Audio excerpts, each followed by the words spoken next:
kutip sana sini, interpretasi, tapi itu interpretasi apa tidak jelas. Apakah itu interpretasi harfiah, interpretasi sejarah, interpretasi sosiologis, atau interpretasi apa? Nggak jelas itu. Apalagi interpretasi suka-suka kayaknya. Itu debat-debat itu tuh saya nggak suka, Pak, terus terang aja. Saya tidak berpihak pada polisi dan saya juga tidak berpihak kepada KPK. Tapi saya hanya mau mengatakan apakah dengan mengatakan kebenaran lalu salah satu pihak menganggap saya sebagai musuh. Sama sekali tidak. Juga kepada para guru besar, ini semua kan sarjana ini. Karena itu maaf aja kalau saya kutip, if what the scholar said is not subject to criticism, it might as well be left unsaid. Yaitu semua, apalagi pengacara-pengacara yang begitu vokal. Yang kadang-kadang saya bertanya, apakah mereka itu ada punya professional ethics apa tidak? Itu kan masalah. Pembicaraan di sini menyangkut legal ethics. Kan begitu, Pak. Tadi rekan saya ini sudah bicara tentang conflict of interest. Kalau orang mengerti tentang conflict of interest, itu saya teringat kepada kasus Watergate di Amerika. Ketika terjadi kasus Watergate ini, presiden menunjuk special counsel, tidak pakai kejaksaan. Secara mutatis mutandis, mestinya kalau kepolisian ini berada dalam konflik of interest, kalau pimpinan Polri itu berjiwa besar dan tidak ada maksud-maksud yang lain, harus mengatakan silakan periksa semua, kami serahkan ini semua bukti-bukti apa semua. Mestinya begitu. Bukan lalu rebutan ini. Kalau rebutan ini yang saya dengar, pasti ini seperti cicak dan buaya. Dan buaya itu biasanya suka makan bangkai. Begitu loh, Pak. Cicak itu hidup tidak hanya di istana, juga di gubuk-gubuk.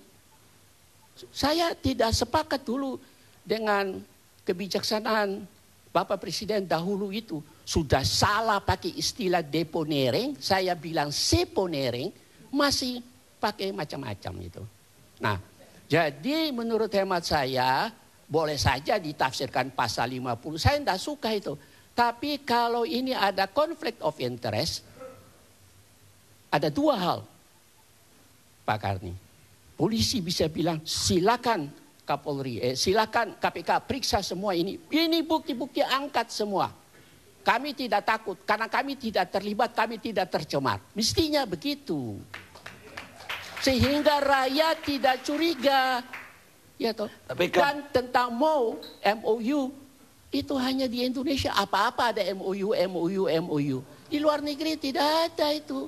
MOU itu bikin rusak ini semua seluruh penegakan hukum ini. Buat apa itu MOU itu? Maaf aja, mertua saya orang Jawa, tapi MOU ini gaya Jawa ini. Saya tidak suka itu. Jalan menurut biasa.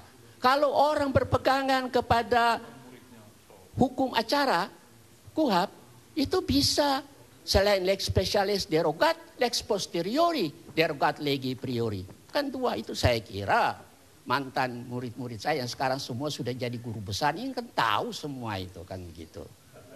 Ya toh? Itu satu. Nah, ada satu hal lain yang saya selalu rindu di Indonesia ini, Pak Karni, yaitu guilt culture dan shame culture. Mestinya Kapolri harus datang kepada Presiden dan mengatakan, Bapak Presiden, saya gagal membina anak buah sampai terjadi hal seperti ini, saya mundur. Nah, mestinya begitu.